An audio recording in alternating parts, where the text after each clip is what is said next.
بسم الله الرحمن الرحيم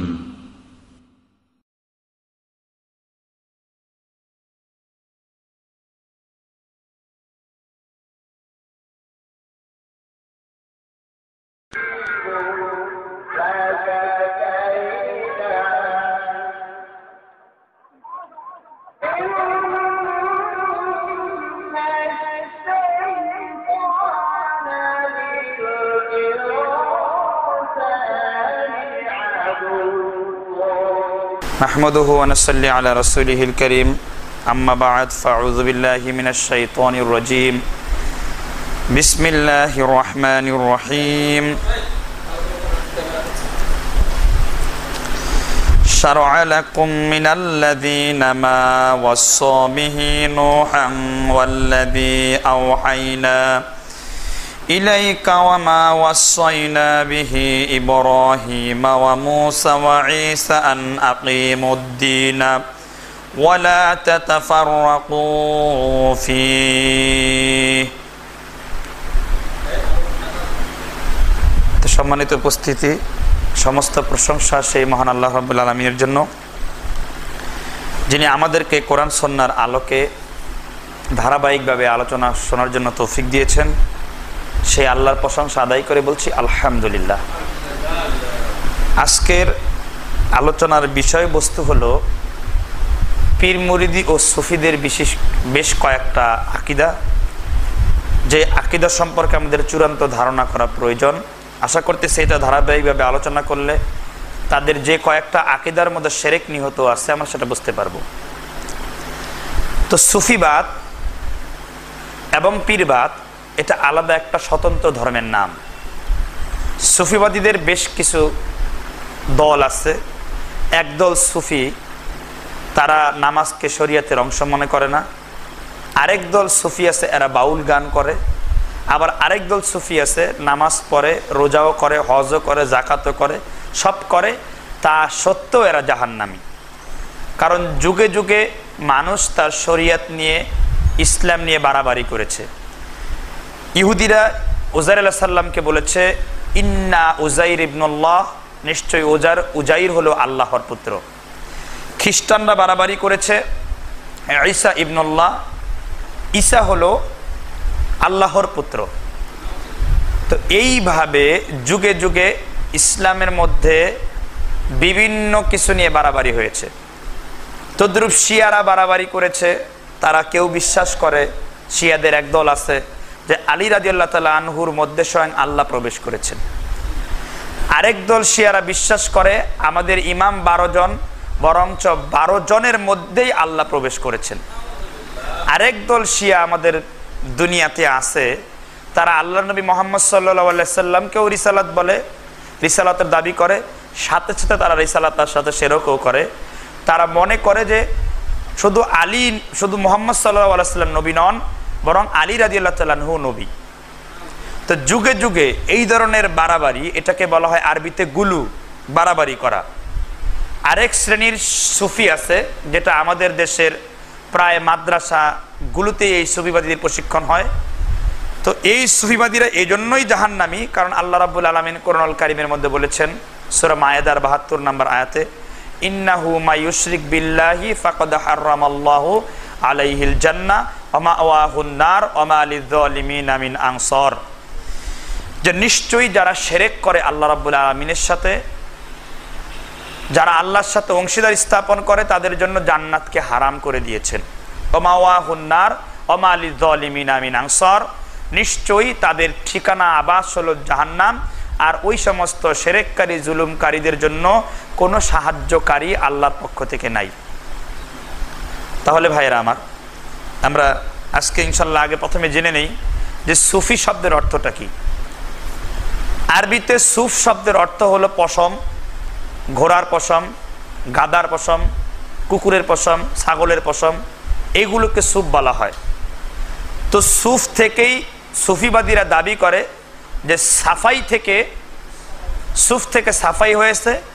আর গুনাহ, সাধারণত সুফি হলে তার অন্তরে কোনো ধরনের গুনাহ থাকতে পারে না, পাপ পঙ্কিলতা দূর করে সে একদম আল্লাহর সাথে একাকার হয়ে যায়, মিলে যায়, এগুলোকে সুফি বলে।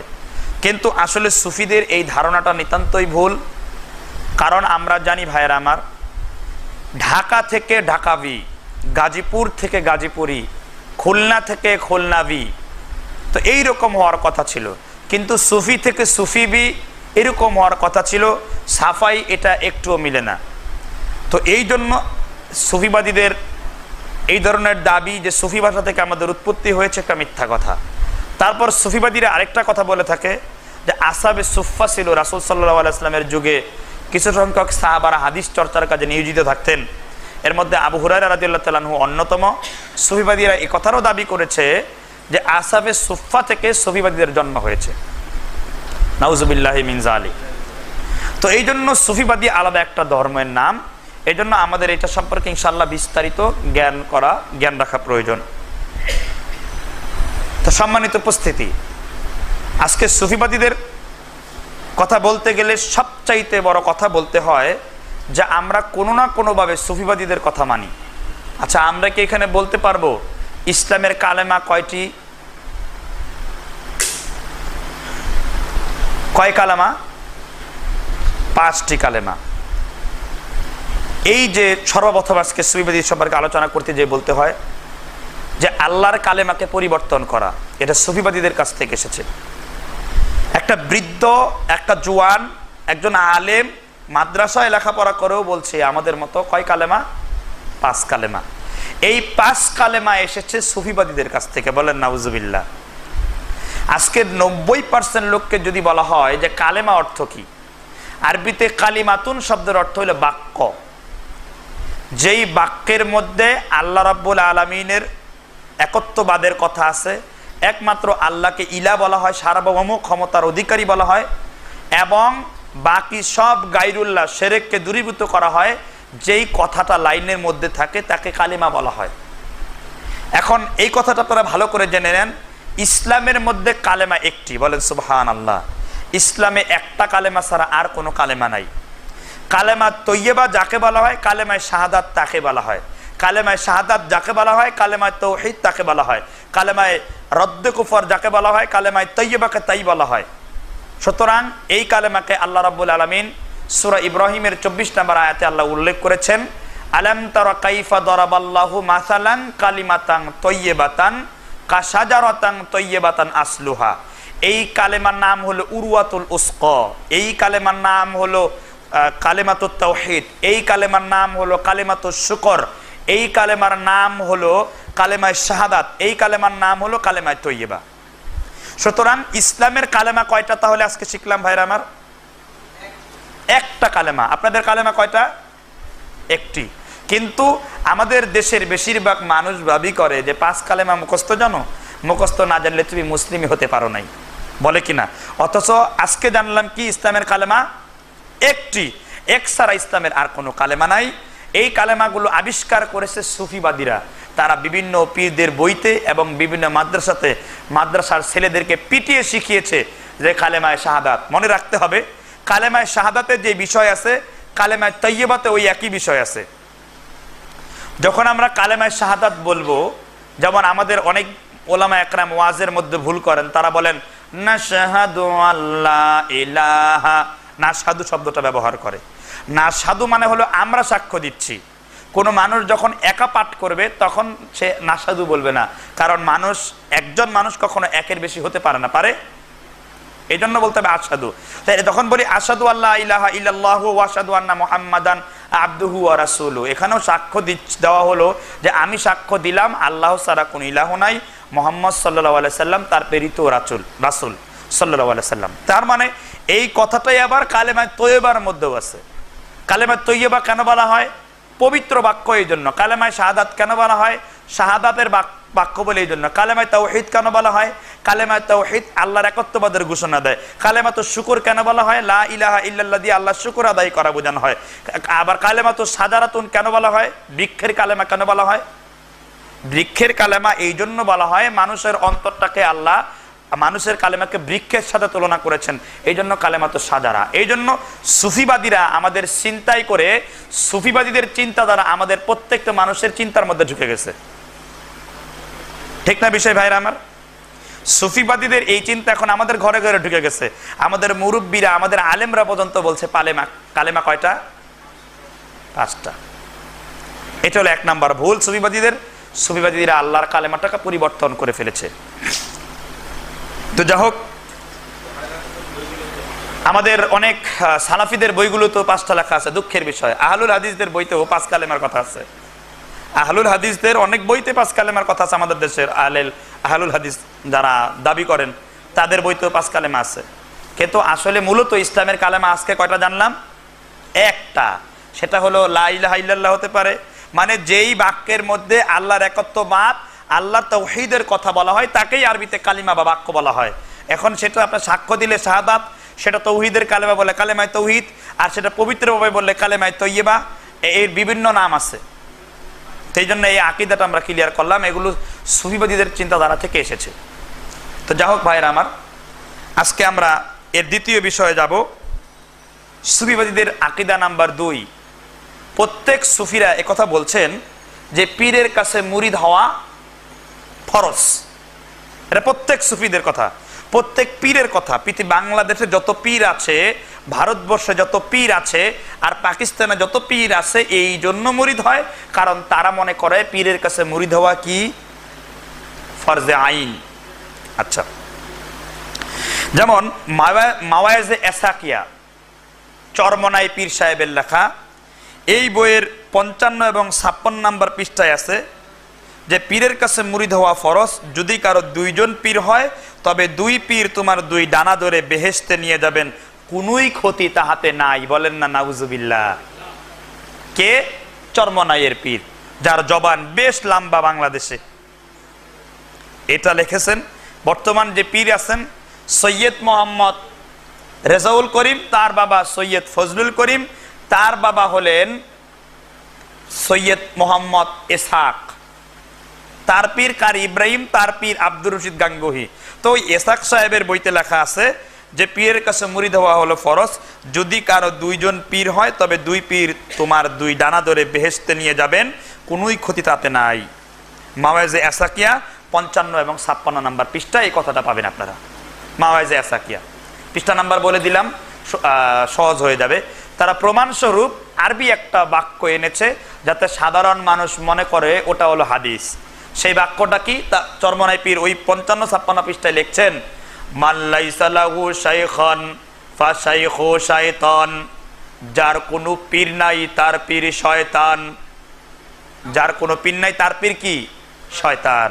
আচ্ছা, আরবি বাক্য শুনেই অনেক এটা কি মনে করে ভাইরা আমার? হাদিস মনে করে।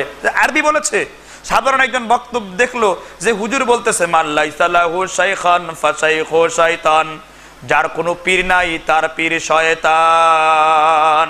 তখন মানুষ মনে করে হুজুর হাদিস বলতেছে, যার কোনো পীর নেই তার পীর শয়তান। ব্যাস, রটে গেল হাদিস। আর মানুষ তখন মুরিদের হেরেক পড়ে গেল তার কাছে, তা যেহেতু আরবি বলেছে, আর এইভাবে ধোকা দিচ্ছে আমাদেরকে। এরপরে এনায়েতপুরী পীর, তার অনুসারীদের আকীদা বিশ্বাসও এইরকম। এই বইয়ের নাম হলো এনায়েতপুরীর শরিয়াতের আলো। খাজা বাবা এনায়েতপুরী সাহেবের অনুমোদন ক্রমে মাওলানা মোহাম্মদ মকিমউদ্দিন, প্রকাশক পীরজাদা খাজা কামারউদ্দিন নুহুমিয়া। দেখে এবার এনায়েতপুরী সাহেব কি বলেছেন। এনায়েতপুরী তার বইয়ের শরিয়াতের আলো নামের কিতাবে লিখেছেন যে পীর ধরা সবার জন্য ফরজ। এবার আরেকজন পীর বাংলাদেশের সুরেশ্বরী পীর, যার বহু মুরিদ খান, আমাদের ওই যে রাজারবাগী, সুরেশ্বরী, এই ধরনের পীরের নাম শুনেছেন। সুরেশ্বরী পীর বইয়ের নাম হলো, সুরেশ্বরী পীরের এই বইয়ের নামটা হলো, তিনি লিখেছেন পীরের নিকট দীক্ষিত না হইলে কোনো বন্দিগি কারো কবুল হয় না। আপনার যত ইবাদত আছে সুরেশ্বরী পীর, আমি বইটার নামও বলে দিয়েছি, নূরে গঞ্জে নূর, পৃষ্ঠা নম্বর 25, সুরেশ্বরী দরবার। এর পক্ষে সৈয়দ শাহ নূরে মঞ্জুর মুর্শেদে কেবলা মাহবুবে খুদার ভাতাগণ কর্তৃক প্রকাশিত 11শ সংস্করণ 1998। এই বইয়ের মধ্যে লিখেছেন যে পীরের কাছে দীক্ষিত না হইলে তার কোনো ইবাদতই হবে না। দেখলেন তো আকীদা পীরদের। এবার আল্লাহ রাব্বুল আলামিনের ভাষা শুনেন।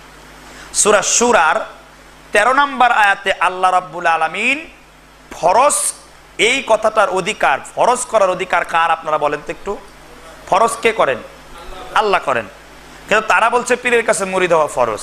অথচ ফরজের বিধান কে দেন? আল্লাহ নিজে তার কোরআনের সূরা শূরার 13 নম্বর আয়াতে বলছেন, শারআ লাকুম মিনাল্লাযীনা মা ওয়াসসা বিহি নূহান ওয়াল্লাযী আওহাইনা ইলাইকা ওয়া মা ওয়াসসাইনা বিহি ইব্রাহিমা ওয়া মূসা ওয়া ঈসা আন আকিমুদ্দীন ওয়া লা তাফাররাকু। সূরা শূরা আয়াত নাম্বার 13 আল্লাহ বলছেন তিনি তোমাদের দিনকে নির্ধারণ করেছেন, অর্থাৎ তিনি তোমাদের শরীয়তকে বিধিবদ্ধ করে দিয়েছেন যে বিষয় তিনি নূহকে নির্দেশ করেছিলেন। আমি যে বিষয়ে নূহকে নির্দেশ দিয়েছিলাম আর আমি তোমাদের কাছে ওহী পাঠিয়েছিলাম ওই একই বিষয় আমি ঈসাকেও দিয়েছি আর মূসা আলাইহিস সালামকেও দিয়েছি। তার মানে শরীয়তের বিধিবিধান নিবন্ধন শরীয়তের হুকুম কে ফরজ করেন? আল্লাহ। এখানে স্পষ্ট শারআ লাকুম মিন দীনাকুম, যে আমি আল্লাহ তোমাদের জন্য শরীয়তকে বিধিবদ্ধ করে দিয়েছি। সুতরাং অন্য কোনো মানুষের ক্ষমতা নাই শরীয়তে কি করার, এই কথাটাকে ফরজ করার। এছাড়া আল্লাহ রাব্বুল আলামিন সূরা মায়েদার 48 নম্বর আয়াতে আরো স্পষ্ট করে বলেছেন, লিকুল্লি জাআলনা মিনকুম শিরআতাম ওয়া মিনহাজা, তোমাদের প্রত্যেকের জন্য আমি নির্ধারণ করেছি শরীয়ত, স্পষ্ট পথ। সুবহানাল্লাহ বলেন। তোমাদের প্রত্যেকের জন্য আমি আল্লাহ নির্ধারণ করেছি স্পষ্ট পথ, কে? শরীয়ত, এবং সাথে কি পথ? সুস্পষ্ট পথ। সুতরাং সেই পথের আর কোনো বাকি আছে? তার মানে এখন পীরেরা যে দাবি করছে আমরা ফরজ করলাম, আর আল্লাহ বলছেন সূরা মায়েদার 48 নম্বর আয়াতে কখনো নয়, বরং আমি লিকুল্লি জাআলনা মিনকুম শিরআতান ওয়া মিনহাজা, নিশ্চয়ই আমি আল্লাহ রাব্বুল আলামিন শরীয়তকে নির্ধারণ করেছি এবং দিয়েছি তোমাদের জন্য সুস্পষ্ট কি পথ। উপরোক্ত আয়াতে পরিষ্কার হলো শরিয়া নির্ধারণ করার দায়িত্ব আল্লাহর, কোনো পীর ফকিরের নয়। ঠিক না ঠিক ভাইরা আমার?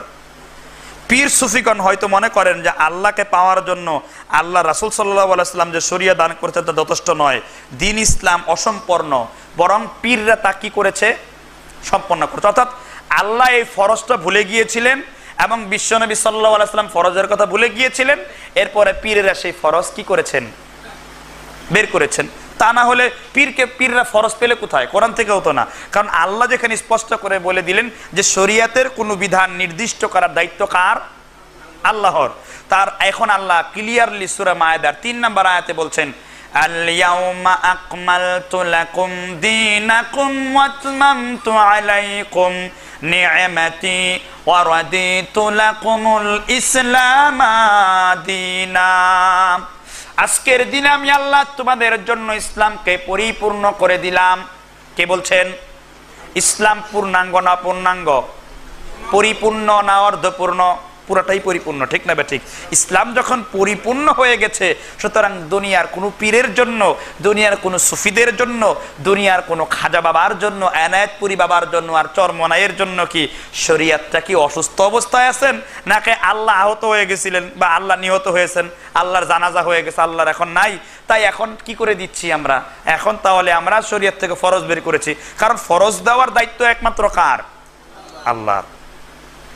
এরপরে আল্লাহ রাব্বুল আলামিন এই আয়াত বলার পরে আমরা বুঝতে পারলাম দ্বীন ইসলাম পরিপূর্ণ বলে আখ্যায়িত করেছেন, আর কোনো কিছু পরিপূর্ণ হয়ে গেলে তার ভিতরে নতুন কিছু সংযোজন করার আর সুযোগ থাকে না।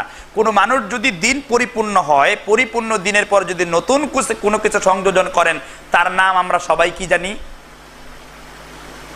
যেই জিনিস দ্বীনের মধ্যে নাই আপনি নতুন করে ঢুকাইয়া দিচ্ছেন, বা কোনো পীর ঢুকিয়ে দিচ্ছে, বা আপনিও ঢুকাইয়া দিলেন, বা আমি ঢুকাইয়া দিলাম, তার নাম কি? বিদআত। এই জন্য রাসূল সাল্লাল্লাহু আলাইহি সাল্লাম পরিষ্কার ভাষায় বলেছেন, আন হাসানান ক্বালা মাবতাদাউ কওমিন বিদআতিন ফি দীনিকুম ইল্লা নাযাআল্লাহ মিনাল মুলতাহিম ওয়া মিসলাহা সুম্মা লা ইউঈদুহা ইলাইহিম ইলা ইয়াউমিল কিয়ামাহ। যখন কোনো জাতি তার দ্বীনের মধ্যে বেদাত প্রবেশ করে, তখন আল্লাহ রাব্বুল আলামিন যেই পরিমাণ বেদাত জাতি ঢুকায়, সেই পরিমাণ সুন্নাত আল্লাহ দুনিয়া থেকে উঠায় নেন। যখন কোনো জাতি দ্বীনের মধ্যে বেদাত কাজ শুরু করে, যেই পরিমাণ বেদাত জাতিরা ঢুকায়, সেই পরিমাণ কি করেন? সুন্নত কি করে নেন? উঠায় নেন। এটা সুনানে দারামির 98 নাম্বার, মেশকাতুল মাসাবি 188, হাদিসটি নাসিরউদ্দিন আলবানী সহিহ বলে আখ্যায়িত করেছেন। তার মানে বুঝলাম আজকে যত বিদাত হয়েছে সুন্নত ততটা কি করেছে, এই বিদাতগুলো খতম করার সাথে সাথে আবার কি প্রতিষ্ঠিত হবে, সুন্নাত প্রতিষ্ঠিত হবে। সুতরাং ভাইয়ের আমার, শরীয়তের নির্ধারণ, সীমানা নির্ধারণের দায়িত্ব আল্লাহ নিয়েছেন, আর রাসূল সাল্লাল্লাহু আলাইহি ওয়াসাল্লাম পর্যন্ত তার সীমাবদ্ধ করে দিয়েছেন।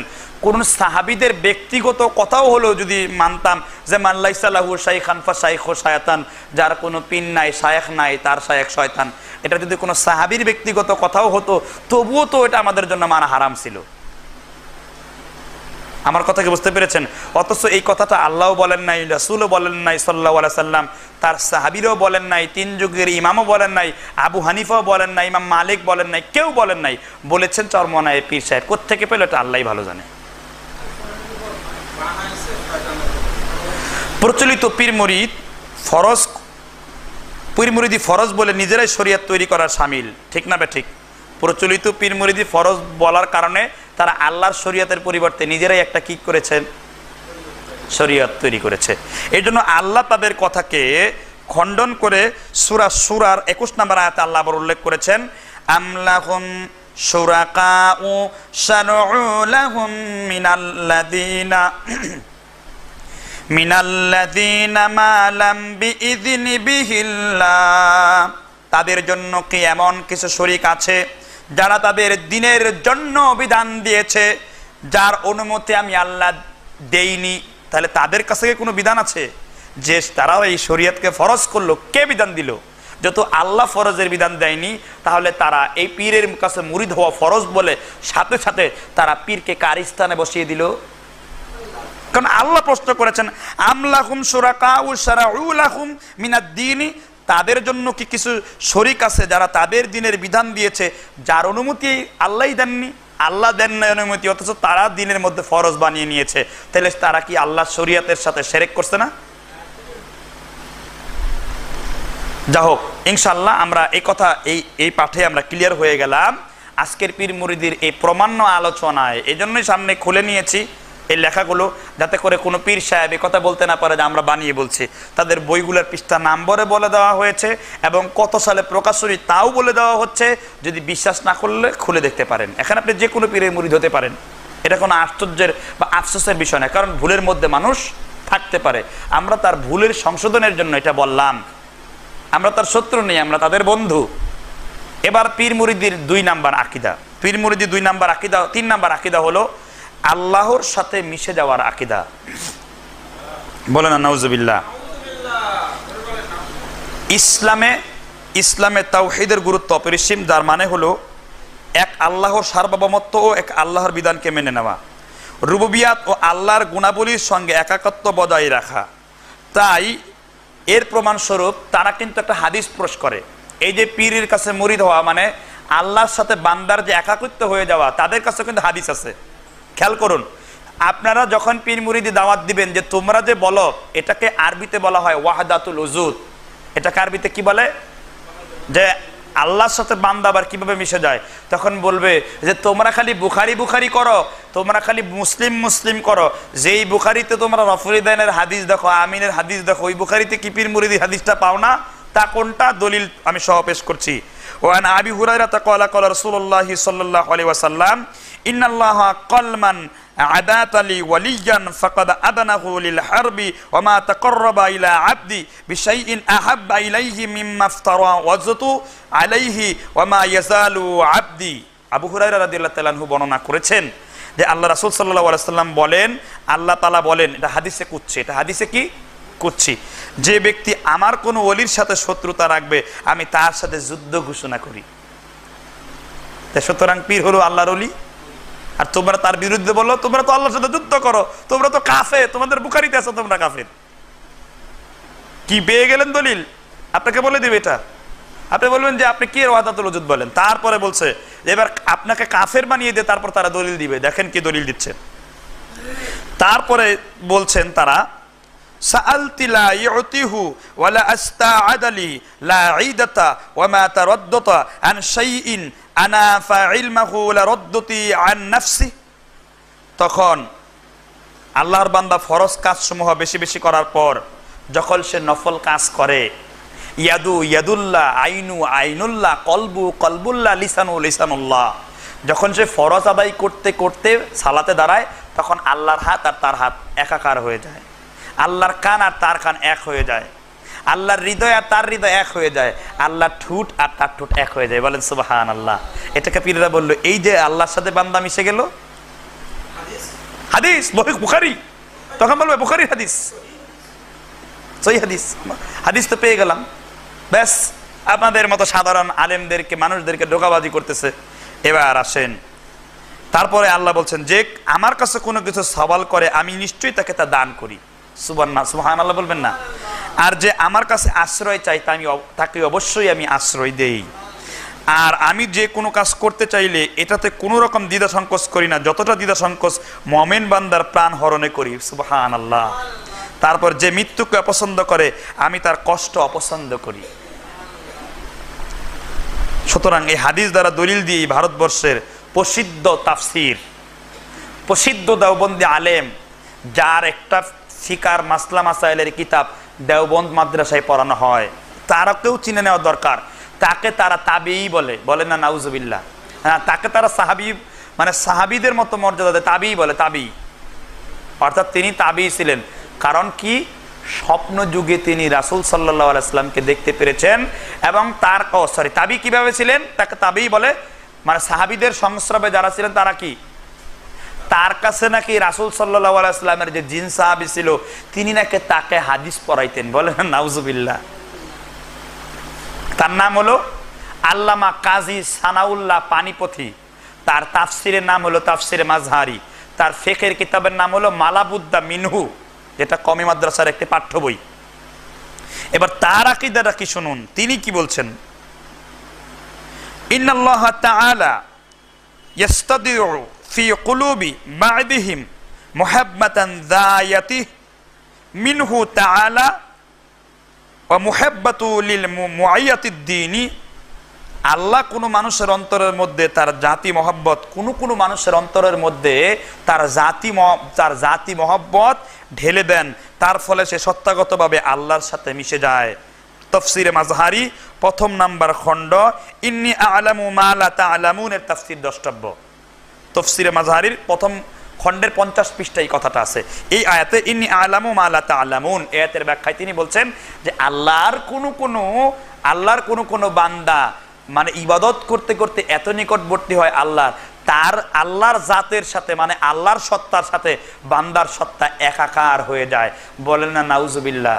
এখন নেন আপনার অলি পরীকে ধরেন আপনি ওই হাটহাজারীর মুহতামিম মুফতি শফিকে, ধরেন আপনি ওই মালিবাগের জামিয়া সাদিয়ার প্রিন্সিপালকে, ধরেন মারিফুল কোরআন অনুবাদক মহিউদ্দিন খানকে, ধরেন আপনি পাকিস্তানের রায়বন্ডের বড় মুফতি সাহেব তাকি উসমানীকে, তার বাবা মুফতি শফিকে, তার আরেক ভাই রফি উসমানীকে ধরেন, তাদের বড় তাফসির এই কথা লেখা আছে, ওয়াহদাতুল ওজুদ বিশ্বাস করে বসে আছে, আল্লাহর সাথে বান্দা একাকার হয়, আর তার কিতাবগুলো পড়ে। এখন 12 বছর যেই লোক এই কিতাবগুলো পড়ে সে কোনোদিন আর আল্লাহর পথে ফিরে আসতে পারে নাকি? খুব কষ্টকর হয়। আল্লাহ যাকে মাফ করেন সেটা ভিন্ন কথা। আমরা নিজেরাও যখন এই কিতাবগুলো পড়েছি তখন আমরাও তো এইরকমই মনে করেছি। কি লেখলো, আল্লাহর সাথে তার বান্দার জাত একাকার হয়ে যায়। তো দলিল তাদের সবচেয়ে বড় অদ্বিতীয় গ্রন্থ তাফসিরে মাজহারি, ফাউন্ডেশনে বাংলায় আছে এটা। তাহলে পীর মুরিদির আকীদা ওয়াহদাতুল ওজুদ। আচ্ছা, এখন জানতে হবে ভাইয়েরা আমার, এই আকীদার প্রতিষ্ঠাতাকে, বান্দার সাথে আল্লাহর মিশে যাওয়া এই আকীদার প্রতিষ্ঠাকে জানতে হবে না? কোত্থেকে আসলো? আপনারা কি মনসুর হাল্লাজের নাম শুনছেন কেউ? মনসুর হাল্লাজ, তার কথাগুলো একেবারে আমি বিদায় ওয়ান নিহিয়া থেকে মানে এনবিএদের নেহে রেফারেন্সে আছে, এই জন্য নিয়ে আসছে কথাটা, একদম আরবি সহকারে ইনশাআল্লাহ পড়ে শোনাবো। মনসুর হাল্লাজ সর্বপ্রথম 296 হিজরিতে ইরানের খোরাসানে জন্ম। এই মনসুর হাল্লাজ কখনো জাদু শিক্ষা করতেন, কখনো সুফিবাদীর বেশ ধরতেন, আবার কখনো সেরা চট পরে ঘুরতেন, আবার খুব সুন্দর পোশাক পরতেন, মানে এক এক সময় এক এক রূপ ধারণ করেছেন। এই জন্য বাগদাদের সমস্ত ওলামা একরামরা তাকে হত্যা করে দিয়েছে। কারণ আল্লাহ রাসূল সাল্লাল্লাহু আলাইহি ওয়াসাল্লাম বলেছেন, মান বাদদালাহু দীনুহু ফাকতুলুহু, কেউ যদি আল্লাহর দ্বীন পরিবর্তন করে তোমরা তাকে কি করো? হত্যা করো, বুখারী মুসলিমের হাদিস। এই মনসুর হেল্লাসকে ধরে বাগদাদের সমস্ত ওলামা একরাম বলেছেন যে মনসুর হেল্লাস কানা দাজ্জালা সাহিলান, সে একটা সরাসরি দাজ্জাল ছিল, কারণ সে মানুষকে ধোঁকা দিত। সে মানুষকে কি দিত? আরে মনসুর হেল্লাসকে আল্লাহর ওলি বলেন মাওলানা নুরুল ইসলাম অলিপুরি সিলেটি, সিলেটবাসীর গর্বের প্রাণ, তাকে আল্লাহর ওলি বলে। কয় মনসুরেরও আল্লাহ বলা আর ফেরাউনের আল্লাহ বলা দুই আল্লাহ কি এক নাকি? মনসুর হেল্লাসকে হযরত মনসুর হেল্লাস বলে চরমনায়ের পীর তার বইতে হযরত জি বলে লিখেছেন। কথা কি বুঝতে পারছেন? এই সর্বপ্রথম এই মনসুর হেল্লাস এই আকীদার প্রবর্তক। বান্দা আর সত্য একাকার হয়ে যায়। তিনি কি লিখছেন দেখেন মনসুর হেল্লাস, তিনি প্রায় কিছু কবিতা বলতেন। কি কবিতা তিনি বলতেন? আনাল হাক্কু ওয়াল হাক্কু লিল হাক্কি লাবিসু যাতাহু ফামা সুম্মা ফারকু, আমিও হক আর আল্লাহ হক, আমিও হক আর আল্লাহ হক, হকের সাথে হক মিশে গেছে, একাকার হয়ে গেছে, সুতরাং আল্লাহর মধ্যে আর আমার মধ্যে কোনো পার্থক্য নাই। বলেন না নাউজুবিল্লাহ। কি বলছে? আনাল হক আনাল হাক্কু ওয়াল হাক্কু লিল হাক্কি, আমিও সত্য আল্লাহও সত্য, সত্যের সাথে সত্য যেমন মিশে যায় আমি তেমন আল্লাহর সাথে মিশে গিয়েছি। বলেন না নাউজুবিল্লাহ। আমিও সত্য আর আল্লাহও সত্য। কে বলছেন? মনসুর হেল্লাস। কিতাবের নামও বলে দিচ্ছি মনসুর হেল্লাস কোন কিতাবের মধ্যে বলেছে। সুফিবাদীদের পছন্দের একটি কিতাব মুহাব্বাতুর রাসূল বাইনিল ইত্তিবা'i ওয়াল ইবতিদিয়া, প্রথম খণ্ডের 211 নম্বর পৃষ্ঠায় সুফিবাদীরা এই কথাগুলো করে থাকেন। তারপর দেখেন আবার কি বলছে। আনা আনতা বেলা শাক্কুন ফাসুবহানাকা সুবহানি, নিঃসন্দেহে আমি তুমি, তোমার পবিত্রতা সেই তো আমার পবিত্রতা, আর আমার পবিত্রতা সেটা তোমার পবিত্রতা। বলেন নাউজুবিল্লাহ। কি বলছে? আনা আনতা বেলা শাক্কু, নিঃসন্দেহে আমি আর তুমি, আমি তো তুমি। তারপর তিনি বলছেন সুবহানাকা সুবহানি, তোমার পবিত্রতা সেটা তো আমার পবিত্রতা। তারপর কি বলছেন? ফাতাওহীদাকা ফাতাওহীদি, তোমার তাওহীদ মানে আমার তাওহীদ, ওয়া ইসয়ানিকা ইসয়ানি, তোমার অবাধ্যতা সে তো আমার অবাধ্যতা। বলে না নাউজুবিল্লাহ। কথা দেখছেন? তোমার অবাধ্যতা সে তো আমার অবাধ্যতা। কে বলছেন? মনসুর হেল্লাস, চরমনায়ের ওলি মনসুর হেল্লাস, অলিপুরীর ওলি মনসুর হেল্লাস, দেওবন্দের ওলি মনসুর হেল্লাস, সরসিনার ওলি মনসুর হেল্লাস, কুতুববাগের ওলি মনসুর হেল্লাস এই কথা বলছেন। তিনি আরো বলছেন কি শুনেন। আনা মান আহুই ওয়া মান আহুই, আমি যা চাই সেই তো আমি, নাহনু রূহানা হালালনা বাদানা, আমার দুইটা রুহু একই দেহে প্রবেশ করেছে, এক রুহু আল্লাহর আরেক রুহু আমার। বলেন না নাউজুবিল্লাহি মিন যালিক। কে? মনসুর হেল্লাস। কিতাবের নাম তো আগেই বলেছি মুহাব্বাতুর রাসূল বাইনাল ইত্তিবা'i ওয়াল ইবতিদিয়া, এর প্রথম নাম্বার খণ্ডের 211 নম্বর পৃষ্ঠায় মনসুর হেল্লাস কথা বলছেন। তিনি আরো বলছেন, দেখেন কি বলছেন। মাওয়ারাজ্জাতা ওয়া রূহাকা ফি রূহি কামা, তোমার রুহুটা আমার রুহের সঙ্গে মিশে গেছে যেমনি ভাবে শরাব স্বচ্ছ পানির সঙ্গে মিশে গেছে। বলেন না নাউজুবিল্লাহ। তোমার রুহুটা আমার রুহুর সাথে মিশে গেছে যেমনি ভাবে শরাবের সাথে পানি মিশে গেছে, শরাবের সাথে পানি যেমনি মিশে যায়, আল্লাহর সাথে আমি মনসুর হেল্লাস তেমনি মিশে যাই। বলেন না নাউজুবিল্লাহ। কাদের কথা? পীরদের কথা। তারপর তিনি বলছেন তামুজুল খামরাতা ফিল মাই ওয়া জালালি ফাইদা মাসতাকা শাইউন মাসানি ওয়া ইদা আনতা ওয়া আনা ফি কুল্লি হাল, আর তাই তোমাকে কোনো বিপদ আপদ স্পর্শ করলে, আল্লাহ তোমাকে কোনো বিপদ ছুঁইলে আমি মনসুর হেল্লাসকেও সেই বিপদে ছয়। বলে না নাউজুবিল্লাহ। আল্লাহরে কিসে ছুঁইবে?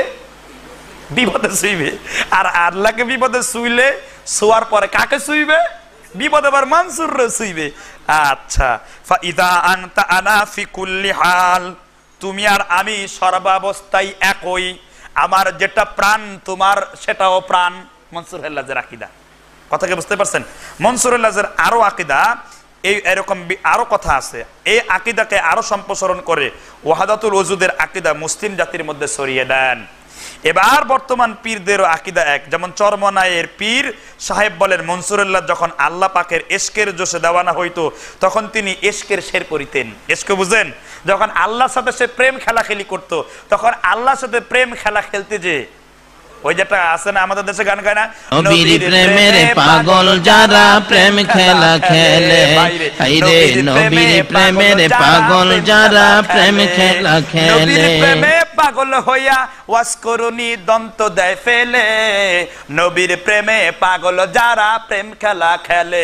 বাইরে আছে না তোফাজ্জল সাহেব, বড় প্রাণ কত কিছু মানুষের, বড় জান এই রকম প্রেম খেলা খেলছে কে? মানসুর এল্লাস। কার সাথে? আল্লাহর সাথে। এবার চরমনায় পীর সাহেব লেখার পরে বইয়ের নাম হলো আশেকে মাসুক। নাম কি? আশেকে। এই বইয়ের বেদ হলো মনের মাসুক হলো কে? দেহের মাসুক হলো স্ত্রী, মনের মাসুক হলো আমার মাওলা। আছেন আমাদের দেশে? মনের মাসুক হলো স্ত্রী আর দেহের মাসুক হলো মাওলা। দেহের মাসুক হলো স্ত্রী, মনের মাসুক হলো মাওলা। দেহের খেদমতের জন্য স্ত্রীর দরকার হয়, স্ত্রীর ভালোবাসার প্রয়োজন হয়, স্ত্রীর সাহায্য প্রয়োজন হয়, আর মনের ভালোবাসার জন্য মাওলার প্রয়োজন হয়। মাওলা কি হয়ে গেলেন? মাওলা কি হয়ে গেলেন? স্ত্রী। এই আশেক মাসুক বইয়ের বেদ তথ্য বুঝতে পেরেছেন? চরমনায়ের পীর। বইয়ের নামও বলে দেই, পৃষ্ঠা 42। পৃষ্ঠা নাম কি? 42। সূর্যের আলো যেমন স্পষ্ট এই লেখাটাও তেমন স্পষ্ট। এই জন্য আজকে দেখে পড়তেছি, মুখস্থ বললে, কারণ এটা সুফিবাদীদের বিরুদ্ধে বলতেছি। কথাকে বুঝতে পেরেছেন? যদি ভুল হয় উপায় আছে? উপায় নাই। আর যে বাইরে দাওয়াত দিবে উপায় আছে? উপায় নাই। এই জন্য সামনে নোট করে এনে তারপর বলতেছি, কারণ যদি এটা ভুল হয় তাহলে তো ভাইয়ের খবর আছে। এরপর তিনি কি বলছেন? এরপরে মনসুরুল্লাহ প্রায় একটা ফার্সি শের পড়তেন। এবার দেখেন, শিয়ারা কোন দেশি? ইরানি। ইরানের রাষ্ট্রভাষা কি? ফার্সি। পীর কোন ভাষা? ফার্সি। মনসুরুল্লাহ কোথায় জন্ম? ইরানে, খোরাসানে। তার ভাষা ফার্সি। প্রমাণ পাইছেন? সুতরাং পীরদের আকীদা আর শিয়াদের আকীদা একই, বরং শিয়া আর পীর হলো মায়ের পেটের দুই আপন ভাই। কথাকে বুঝতে পেরেছেন? এক মুর্দার দুই পিঠ, আওয়ামী লীগ আর বিএনপি। ঠিক আছে? এল এক ধরনের আর কি। এরপর দেখেন তিনি কি বলতেছেন, মান তো সুদাম তো মিন সুদি, মানতান সুদাম তো জান সুদি, বাদা সে কিল কাসি কে নাগদে, মিন দিগারে মে তুম দিগারি। ওগো আমার মাসুক মাওলা, আপনি আপন কুদরতের নজর দিয়ে আমার দিকে চেয়ে দেখুন। এখন আর আমি নাই আর আপনিও নাই, আমি আপনি হয়ে গেছেন আর আপনিও আমি হয়ে গেছেন। আপনি হয়েছেন আমার তন, আমি হয়েছি আপনার জান। কে? চরমনায় পীর লেখছে যে আমি হয়েছি আপনার তন, আপনি হয়েছেন আমার জান। কথা কি বুঝতে পারছেন? ওই যে বাউলরা গায় না, পুলুক হইয়া যায় নুরানি চাইলে এক নজর, আয়না বসাইয়া দে মোর কলবের ভিতর বাবারে, দয়াল বাবাই কেবলা কাবাই আয়নাল কারিগর, আয়না বসাইয়া দে মোর কলবের ভিতর বাবারে। বুঝতে পারছেন? এইরকম এই বাউল ফকিরি কিন্তু এই মনসুরুল্লাহকে খুব সম্মান করে। বুঝতে পারছেন? পুলুক হয়ে যায় নুরানি চাইলে এক নজর, আয়না বসাইয়া দে মোর কলবের ভিতর বাবারে। ঠিক না? এবার দেখেন তিনি কি বলছেন, আমি আপনি এক হয়ে গিয়েছি, আপনার সৌন্দর্যের খুশির মধ্যে আমি ডুবিয়ে গিয়েছি, আর আপনার অস্তিত্বের মধ্যে আমার কিয়ামত হইয়া গিয়েছে, আমার রূহ আপনার নূরের সাথে মিশিয়ে গিয়েছে। আর আমি যখন লয় হইয়া গিয়েছি, আমি আর কোথায় আছি? আমি নাই, আপনিও ছিলেন, আপনিও আছেন, আপনিও থাকবেন। আপনি তো আপনি, আমিও আপনি, আমি বলতে আর কিছুই আপনার বাকি নাই। কে বলছেন? চরমনায় পীর। বইয়ের নাম বলেছি আগেই, আশেকে মাসুক মোহাম্মদ এসাক। এই হলো ওয়াহদাতুল ওজুদের দলিল। প্রথম দলিল দিল তারা কোত্থেকে? বুখারী থেকে। আর দ্বিতীয় দলিল দিল কোত্থেকে? মনসুরুল্লাহের বই থেকে। এই ওয়াহদাতুল ওজুদ, যে বান্দার সাথে শ্রেষ্ঠ কোনো পার্থক্য নাই। আপনি কুকুরের পূজা করেন, সেটাও আল্লাহর পূজা করা। আপনি শুয়োরের পূজা করেন, সেটাও আল্লাহর পূজা করা। আপনার স্ত্রীর লিঙ্গ পূজা করেন, সেটাও আল্লাহর পূজা করা। বলেন না নাউজুবিল্লাহ। तुम जे चीजों को इबादत करती है वो चीजों से अल्लाह होती है, তুমি যেই জিনিসের ইবাদত করো, যেই জিনিসের পূজা করো, সেইটাই তোমার আল্লাহ। যত কাল্লা তত আল্লাহ। আহাম্মদের ওই মিমের পর্দা উঠাইয়া দে রে মন, সেটাই সর্বদা আহাদ বিরাজ করে সর্বজন। ফকির লালন তার বইতে লিখছে। বুঝতে পারছেন? মানে আহাম্মদের মিমের পর্দা উঠাইয়া দিলে সেটা আহাদ হয়ে যায়। সুতরাং মোহাম্মদ আর আল্লাহ পার্থক্য কি? আপনি আর আল্লাহ পার্থক্য কি? যত কাল্লা তত আল্লাহ। আপনারা বুঝাবে, কয় তুমি যখন নামাজে দাঁড়াও, সেজদায় যখন পড়ে যাও, তুমি তো আরেক লোকের সামনে সেজদা দাও, তোমার সামনে আরো লোকের দুইটা পা আছে, সুতরাং তুমি মানুষ হয়ে মানুষের পায়ে সেজদা করেছ, সুতরাং তোমাদের নামাজ একজনের হয় না। আরেকদের ছবি বলতেছে, আপনি নামাজ পড়তে গেলে একজনের পিছনে পড়েন না? এটাই হলো আপনি সেজদা করবেন আল্লাহরে, আপনি সেজদা দিচ্ছেন সামনের লোকের। তো এটা কেমন নামাজ পড়লেন আপনি? এই জন্য নামাজই পড়বে না, নামাজ পড়বে রাত্রে লাইট বন্ধ করে আরামে দুই রাকাত। আর যদি বলেন যে কিসের নামাজ পড়েছ, কয় ভাই এই নামাজের ভেদ আছে, এই ভেদ তোমরা বুঝবা না, এটা হলো মারফতের নামাজ। শরিয়াতের তবকা আমরা শেষ করেছি, এখন মারফতের তবকায় আছি। বুঝতে পেরেছেন? চরমনাই পীরের আকীদা। এবার খণ্ডন। মনসুর হেল্লাজের এই সকল কবিতার মাধ্যমে আরেকজন ভণ্ড আছেন, যাকে আরবের সমস্ত ওলামারা ভণ্ড বলেছেন, মহিউদ্দিন আরাবি, ইবনুল আরাবি নামে খ্যাত এই লোকটা। তিনি এই মতটাকে আরো বেশি তৈরি করেছেন। আচ্ছা, এই মতগুলো কার? মুসলিমদের আকীদা হলো আল্লাহর সাথে বান্দার স্রষ্টা কোনোদিন কি করতে পারে না, মিশতে পারে না। এখন আকীদা যে এই যে মুসলিমদের হলো, এটা কি মুসলিমদের বাবার বানানো কথা না নিজের বানানো কথা না আল্লাহর বানানো কথা? কোনটা? আল্লাহর কি বানানো কথা আছে কোনো? নাউজুবিল্লাহি মিন যালিক। এটা আল্লাহর শরীয়তের কথা। আমরা কোরআনে পেয়েছি, আল্লাহ এই কথা স্পষ্ট বলেছেন, লাইসা কামিসলিহি শাইউন, নিশ্চয়ই তার সমতুল্য আর কেউ নাই। দলিল বলছি, সূরা শূরার আয়াত নাম্বার 11। আল্লাহর সাথে কারো কি নাই, কোনো শরীক নাই। তারপর কি আমরা সূরায়, একটা ছোট্ট সূরায় তাওহীদের সূরা বলি যেটাকে, বুঝতে পেরেছেন? তার নাম কি? স্পষ্ট আমরা এখানে বলি, ওয়ালাম ইয়াকুল্লাহু কুফুয়ান আহাদ, বলি কিনা? তোমার সমতুল্য বা তোমার সমকক্ষ বা তোমার মতো কুফু। কুফু বুঝতে পেরেছেন? কুফু আরবিতে বলে সমকক্ষ। যেমন বিয়ে করলে কুফু দেখা হয়, যে স্বামীর বংশ কেমন, স্ত্রীর বংশ কেমন, স্বামীর ইমান কেমন, স্ত্রীর ইমান কেমন, স্ত্রী মুসলিম আর স্বামী মুসলিম কিনা, এটাকে কুফু বলা হয়। কুফু নির্ধারণ করে। তার মানে কুফু মানে হলো সমকক্ষতা। আল্লাহ ক্লিয়ার করে দিলেন, ওয়ালাম ইয়াকুল্লাহু কুফুয়ান আহাদ, নিশ্চয়ই আল্লাহর সমকক্ষ দুনিয়াতে কি নয়, সমতুল্য কিছুই নাই। সুতরাং এই যে ওয়াহদাতুল ওজুদ তারা পেশ করলো, এটা খণ্ডন কোরআন থেকে দেওয়া হলো না, আমরা সূরা ইখলাস থেকে পেলাম, সূরা শূরার 11 নম্বর আয়াতে পেলাম, লাইসা কামিসলিহি শাইইন, শাইউন, আল্লাহর সমতুল্য কি নাই, কিছু নাই। সুতরাং মনসুর হেল্লাজের আকীদা আমরা ক্লিয়ার হয়ে গেলাম, এ সব সে আল্লাহর সাথে কি করতেছে, হ্যাঁ, শিরক করতেছে। মনসুর হেল্লাজের আরো আকীদা শুনেন, চরমনাই তার বইতে লিখছে যে মনসুর হেল্লাজকে ধরে যখন জব দিবে বাগদাদের আলেমরা, তখন সমস্ত মানুষ তাকে পাথর নিক্ষেপ করলো। মুফতি জুনায়েদ বাগদাদী রহমতুল্লাহ আলাইহি পাথর নিক্ষেপ করলে পাথরটা ফুল হয়ে গেল। মনসুর হেল্লাজ বলল, দুনিয়ার সব মানুষ পাথর নিক্ষেপ করেছে, না বুঝে তুমি আল্লাহর ওলি হইয়া বুঝলা না কেন? কয় তুমি যখন পাথর নিক্ষেপ করেছ, আল্লাহর ওলি মনসুর হেল্লাজ বলেছে পাথরটা ফুল হয়ে গেছে। তুমি তো মাওলার ইশকের প্রেমের কথা বুঝো না রে জুনায়েদ বাগদাদী, তুমি শরীয়তের আলেম, আর আমি মনসুর হেল্লাজ হলাম মারিফতের আলেম। বলে না, নাউজুবিল্লাহ, তুমি জুনায়েদ বাগদাদী বুঝো নাই, এই জন্য তুমি যখন পাথর মারছো ওটা ফুল হয়ে গেছে। এবার মনসুর হেল্লাজকে যখন আগুন দেওয়া হয়েছে, এবার মনসুর হেল্লাজের আগুন থেকে বের হলো আনাল হক। আগুনটা যখন পানিতে যেয়ে পড়লো, সাগরে যেয়ে পড়লো, সাগর বলল আনাল হক। এবার সাগরে যাইয়া যখন বালুতে ছড়ালো, বালু বলল আনাল হক, আনাল হক, আনাল হক। মাটি বলল আমি আল্লাহ, আগুন বলল আমি আল্লাহ, এবার পানি বলল আমি আল্লাহ। সুতরাং মনসুরকে তোমরা তো চিনতে পারো নাই। বলে না, নাউজুবিল্লাহ, সব জায়গা থেকে আনাল হক। কোন পীর? চরমনায়ের পীরের আকীদা মনসুর হেল্লাজকে নিয়ে।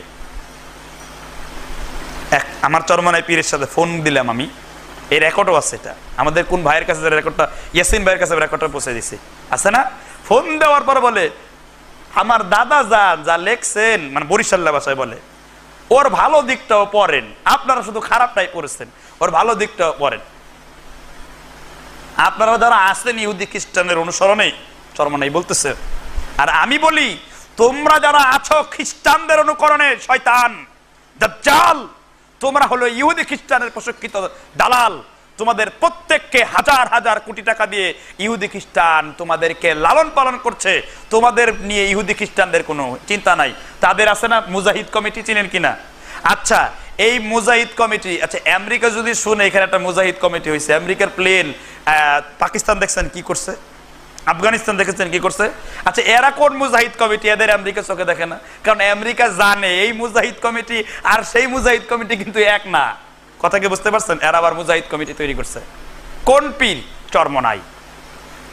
এবার মনসুরুল্লাহ যে ঘটনা লিখতেছেন, যখন মনসুরুল্লাহকে পুরাবার আগে বাগদাদের কারাগারে বন্দি করলো, তখন বাদশা একদিন দেখলেন, মনসুর আমি একদিন খাতার সামনে এসে দেখি তুমিও নাই, শুধু শিকল পরে আছে। আরেকদিন এসে দেখি পানি আর পানি। মনসুরুল্লাহ বলতেছে, তুমি যেই দিন আসছো দেখছো শিকল পরে আছে আর খাঁচা শূন্য, সেই দিন আমি আল্লাহর সাথে দেখা করতে গেছিলাম। আর যেই দিন তুমি দেখছো পানি আর পানি, সেদিন আল্লাহ আসছেন আমার সাথে দেখা করতে। আচ্ছা উনি নিজে বলছেন আমি আর আল্লাহ তোমার তো কোনো পার্থক্য নাই, আনাল হক, আমিও আল্লাহ তুমিও আল্লাহ, তোমার আনা সুবহানি, তোমার পবিত্রতা আমার পবিত্রতা। তাহলে এই লোকের সাথে আল্লাহ আবার দেখা করতে আসছেন কেমনে? কথার মধ্যে বৈপরীত্য ভাবনা। তিনি নিজেই বলছেন আল্লাহ আমার মধ্যে আছেন, তা আল্লাহ তাহলে তার সাথে কিভাবে দেখা করতে আসবেন বলেন? আবার সে নিজেই বলছেন যে আমি আবার আল্লাহর সাথে দেখা করতে গেলাম, তাহলে আল্লাহ উপরে যদি থাকেন তো আবার সে বলতেছেন কেন আমার কলবে আল্লাহই আছে। কথা কি বুঝতে পেরেছেন ভাইরা আমার? এই আকীদাগুলো ঢুকে আছে মুসলিমদের সমাজের মধ্যে। আর ওই যে আপনি একটু আগে বললেন যে আমার কালেমা 5টা, একজন আলেম বলে ফেললেন, এটা আসলে আপনি না, বাংলাদেশ সব আলেমই বলবে এটা, কারণ ওভাবে শেখানো হয়েছে আমাদেরকে। ঠিক না ঠিক ভাইরা আমার? এটা দুঃখিত। আজকে কায়দার মধ্যে এগুলো আছে, কালেমা 5টা, হরদ্দে কুফর, রুটি হালুয়া, কালেমার অভাব নাই কোনো। এগুলো আমাদের সমাজে ঢুকিয়েছে। এবার হাদিসের দলিলটা শুনেন, ওই হাদিসটা দিয়ে আপনারা দলিল দেওয়া হবে বুখারীতে যে বান্দা ইবাদত করতে করতে আল্লাহর কান হয়ে যায়, ইয়াদু ইয়াদুল্লাহ, আইনু আইনুল্লাহ, কলবু কলবুল্লাহ, লিসানু লিসানুল্লাহ। এটা চরমনাই পীরও আমাকে বলছে, চরমনাই পীরও কিন্তু এই দলিলটা আমাকে দিচ্ছে, এই জন্যই খণ্ডন দিচ্ছি আমি, যে বান্দা যখন তখন পড়বেন যে আল্লাহর হাত আপনার হাত হয়ে যায় আর আল্লাহর হৃদয় আপনার হৃদয় হয়ে যায়, এই তো আল্লাহর সাথে বান্দা মিশে যাচ্ছে। সুতরাং আপনি তো তখন বুখারীর এই দলিল দেখে আশ্চর্য হয়ে যাবেন, কি লিখছেন এটা, কি আশ্চর্য হবেন না? যদি না হন আপনি প্রশ্ন করে দেখেন, এই দলিলটা তারা দিয়ে দিবে ঠাস করে। এই জন্য দলিল খণ্ডনটাও আমাদের জন্য জানা জরুরি। কি লেখা আছে? সুফিদের দলিল হিসেবে পেশকৃত উপরোক্ত হাদিসটির জবাবে আমরা বলবো, এই হাদিসে মূলত আল্লাহর নুসরতের কথা বলা হয়েছে, আল্লাহর সঙ্গে একা কথা বলা হয়নি। এখন আল্লাহর নুসরত বিষয়টা কি? আল্লাহর নুসরত বিষয়টা কি বুঝেন? নুসরত শব্দের বাংলা অর্থ হলো সহায়তা। এখানে আল্লাহ রাব্বুল আলামিনের নৈকট্য অর্জন করার বলা হয়েছে। এখন যেমন আমেরিকার বা বাংলাদেশের প্রেসিডেন্ট আছেন বর্তমানে শেখ হাসিনা, এখন একদল আওয়ামী লীগের লোক মিছিল করছে, শেখ হাসিনা এগিয়ে চলো আমরা আছি তোমার সাথে। শেখ হাসিনা বঙ্গভবনে বসে বসে ভারতের দিল্লির লোকের সাথে কূটনৈতিক করতেছে, আরো মূর্তি পূজা কিভাবে বাড়ানো যায়, ধরেন এই ষড়যন্ত্রে আছে। এখন আপনি বলেন যে এইভাবে যখন সে বলতেছেন যে তখন শেখ হাসিনা কি তার মিছিলে ছিল, হাজির ছিল, তার মানে কি তার পক্ষে আছি। তদ্রূপ বান্দা যখন ইবাদত করে সে আল্লাহর নৈকট্যবর্তী হয়। এখন এই হাদিসগুলো হলো অস্পষ্ট, এটা যেভাবে আছে সেভাবে ধরতে হবে। এগুলো মুতাশাবিহাতের আয়াত, মুতাশাবিহাতের হাদিস, মানে বোধগম্য হবে না, আল্লাহ যেভাবে বলছে সেভাবে দিতে হবে। এই জন্য মিজানুল ইত্তিদালে ইমাম যাহাবী রাহমাতুল্লাহ আলাইহি বলেছেন, এই হাদিসটি যদি ইমাম বুখারী তার সহিহ হাদিস গ্রন্থে না নিতেন তাহলে আমি অবশ্যই ইমাম যাহাবী বলতাম হাদিসটি জাল। কথা কি বুঝতে পেরেছেন ভাইরা আমার? যাই হোক, আমরা তাহলে ওয়াহদাতুল ওজুদ সম্পর্কে বুঝতে পারলাম। এই ধরনের আকীদা লুকিয়ে আছে প্রায় প্রত্যেকটা মাদ্রাসার স্টুডেন্টদের মধ্যে, অর্থাৎ আল্লাহর সাথে বান্দা কি হয়ে যায়, একাকার হয়ে যায়। এরকম আমাদের দেশেও আছে, মুরব্বীরাও বলে ওঠে আল্লাহও লাগে আবার ইল্লাও লাগে। ঠিক না বে ঠিক? হয় আল্লাহও লাগে আবার কি লাগে, ইল্লাও লাগে। আচ্ছা, এবার 3 নম্বর আকীদা, কাশফের আকীদা। কাশফ অর্থ হলো খোলা, যখন কাশফের একজন ওলি চক্ষু মুদিয়া জিকির করিয়া আসন দিয়ে বসিয়া চক্ষু মুদিয়া তিনি যখন চিন্তা করেন, তখন মাওলার আরশ কুরসি লৌহ কালাম সহ সারা দুনিয়াটা পানির ডিব্বার মতো দেখা যায়। বলেন না নাউজুবিল্লাহ। মুফতি আব্দুর রশিদ গাঙ্গুহি তাই কাজ করতেন। এটা লিখেছেন চরমনায়ের পীর সাহেব তার এক বইতে, বা বেদে মারফত ইয়াদে খোদা, যে গাঙ্গুহি যখন কাশফে বসতেন সারা দুনিয়ায় তখন পানের ডিব্বার মতো দেখতেন। সুতরাং কাশফ হলো একজন আল্লাহর ওলি সালেকে মঞ্জিলে মকসেদ পৌঁছে গেলে সে তখন দুনিয়া সবকিছু দেখতে পারে, আরশ দেখতে পারে, কুরসি দেখতে পারে, লৌহ দেখতে পারে, কালাম দেখতে পারে, সবকিছু দেখতে পারে। এর দলিল কি? আবু বকর রাদিয়াল্লাহু তাআলা আনহু একদিন মসজিদে নববীতে বসে আছেন। আল্লাহ জিব্রাইলকে বললেন, আল্লাহ গো, এই পৃথিবীতে উত্তম নবীর উত্তম উম্মতকে আমি একটু পরীক্ষা করতে চাই। তখন আল্লাহ বললেন, যাও, প্রথম যে মসজিদে লোকটা বসে আছে তাকে যে প্রশ্ন করবে। তখন সেই লোকটা এসে জিজ্ঞেস করলো, জিব্রাইল আলাইহিস সালাম মানুষের রূপ ধারণ করছে, খেয়াল করেন তাদের দলিল। মানুষের রূপ ধারণ করার পরে বলতেছে, তাই বলেন না এখন ভাই জিব্রাইল কোথায়? কয় এত সুন্দর সকালে আপনার জিব্রাইলের কি দরকার? কয় বলেন না জিব্রাইল কোথায়? কারণ যে লোকটা শেষে বের হয়েছে তাকে বলছে। কয় আমাকে একটু সময় দেওয়া লাগবে। কয় 1 বছরের কথা। মিয়া কি বলেন 1 বছরের? কয় 6 মাসের কথা, তাও না। কয় 3 মাসের কথা, ধরো কি যে বলেন আপনি? কয় 1 সপ্তাহ, কয় তাও না। চক্ষু বন্ধ করব আর বলে দিবে এখন জিব্রাইল কোথায়।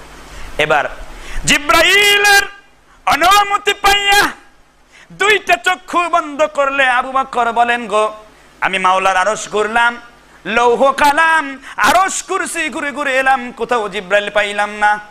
আমার মনে সাক্ষ্য দেয় আমার সামনে যে ব্যক্তি দাঁড়িয়ে আছে সেইটাই হলো জিব্রাইল। এবার জিব্রাইল ডেকে বলে, মাবুদ, আমি বুঝেছি আমার উম্মতের, আপনার উম্মতের পাওয়ার কত, নবীর উম্মতের পাওয়ার কত আমি বুঝে গিয়েছি। জিব্রাইল আর প্রশ্ন করে না। আমার আল্লাহ কোরআনের আয়াত নাজিল করেন, কুনতুম খায়রা উম্মাতিন উখরিজাত লিন্নাস। এই অবস্থা আছে না আমাদের দেশের? শুনেন এটা কি ভাই, শোনেন না? এটা ক্যাসেটে শুনতে ভালোই লাগে, ঠিক না বেঠিক? এই দলিল হলো তাদের যে আবু বকর চক্ষু বন্ধ করে মাওলার আরশ, কুরসি, লৌহ কালাম, সিদরাতুল মুনতাহার, আমলে আরওয়া, রুহের সব জগৎ ঘুরে আসলো। আর ওলি কেন পারবে না? তিনিও মানুষ আর ইনিও মানুষ। পাইলেন তো কাশফের দলিল? কি কথা কি বুঝতে পারছেন না? এবার আল্লাহর কথা শুনুন। সূরাতুল আনআম আয়াত নাম্বার 59 আল্লাহ কি বলছেন? وعنده مفاتح الغيب لا يعلمها إلا هو ويعلم ما في البر والبحر وما تسقط من ورقه إلا يعلمها ولا حبة في ظلمات الأرض ولا رطب ولا باس ولا يابس إلا في كتاب مبين। আগে বলেন সুবহানাল্লাহ। দেখেন কি সুন্দর কথা। আল্লাহ রাব্বুল আলামিন বলেন তার কাছে রয়েছে গায়েবের চাবি, তিনি ছাড়া এই বিষয়ে আর কেউ জানেন না। তিনি অবগত আছেন, তিনি জানেন স্থলে কি হবে, সমুদ্রে কি আছে, আর কোনো পাতা ঝরে না যা তিনি জানেন না। কোন পাতাটা শীতকালের রাত্রিতে গাছ থেকে ঝরে পড়ে গেল, আল্লাহ বলেন আমি আল্লাহ সেটাও জানি। বলেন সুবহানাল্লাহ। আবার কৃষকেরা কোন দানাটা ফেলেছে জমিনের মধ্যে বীজ বপন করার জন্য, কোনটার গায়ে পানি লেগে আছে আর কোনটার গায়ে পানি লেগে নাই, আমি আল্লাহ রাব্বুল আলামিন ওই বীজের দানার খবর পর্যন্ত রেখে দেই। বলেন সুবহানাল্লাহ। কি চমৎকার কথা। যেই আল্লাহ একটা বীজের গায়ে পানি লাগলো কি লাগলো না সেটার খবর রাখতে পারেন, তাহলে বোঝা গেল এত কিছু ঘোরার এই রকম ক্ষমতা একমাত্র কার? আল্লাহ রাসূল সাল্লাল্লাহু আলাইহি সাল্লামকে উপরে ধরা হলো। তিনি বলেছিলেন যে আমার দৃষ্টি যত দূর পর্যন্ত গিয়েছে ইসলাম তত দূর পর্যন্ত পৌঁছেছে। সুতরাং এর বেশি আল্লাহ রাসূল সাল্লাল্লাহু আলাইহি সাল্লাম কি দেখেন নাই? ভাই আপনারা কি ক্লিয়ার হলেন আকীদাটা? সুতরাং আবু বকর রাদিয়াল্লাহু তাআলা আনহুর নামে এইরকম ডাহা একটা মিথ্যা কথা চালিয়ে দিয়ে আমাদের দেশে দলিল আটা হচ্ছে। আর এগুলো যখন আমাদের দেশের মুরব্বীরা শুনে খুব ভালো লাগে না? মায়ের ওয়াজ দিয়ে যখন কাঁদে, ওরে বাবা রে বাবা, কান্না কাকে বলে?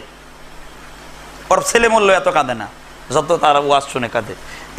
এইগুলো হলো ষড়যন্ত্র, ইহুদি খ্রিস্টানদের আলেম এগুলো। এবার নবী রাসূলও গায়েব জানেন না। আবু বকর তো দূরের কথা, মাওলার আরশ কুরসি লৌহ কালাম বলার কথা। এবার রাসূল সাল্লাল্লাহু আলাইহি ওয়াসাল্লামকে আল্লাহ বলে দিলেন তুমিও এগুলো জানো না। দলিল সূরাতুল আনআমের 50 নম্বর আয়াত। কি বলছেন আল্লাহ? তাহলে শুনুন। قُلْ لَا أَقُولُ لَكُمْ عِندِي خَزَائِنُ اللَّهِ وَلَا أَعْلَمُ الْغَيْبَ وَلَا أَقُولُ لَكُمْ إِنِّي مَلَكٌ إِنْ أَتَّبِعُ إِلَّا مَا أُوحِيَ إِلَيَّ। আল্লাহ বললেন, বলো তোমাদেরকে আমি বলি না আমার কাছে আল্লাহর ভান্ডার সমূহ রয়েছে, আমি গায়েব জানি না। কে বলছেন? আল্লাহর নবী বললেন, বলো মানুষেরা আমি আল্লাহর নবী কোনো গায়েবের খবর জানি না, কারণ গায়েবের একমাত্র চাবি আল্লাহ রাব্বুল আলামিনের হাতে। সুবহানাল্লাহ বলেন। গায়েবের চাবি কার হাতে? আল্লাহর হাতে। সুতরাং এই ধরনের কথা যারা বলে তাদের কি মুসলিম বলা যায়? তাদের কুরবানি গরুর গোশত গরু করা যে কুরবানিটা খাওয়া যায় মুশরিকের কুরবানি। তারা মুরতাদ হয়ে গেছে।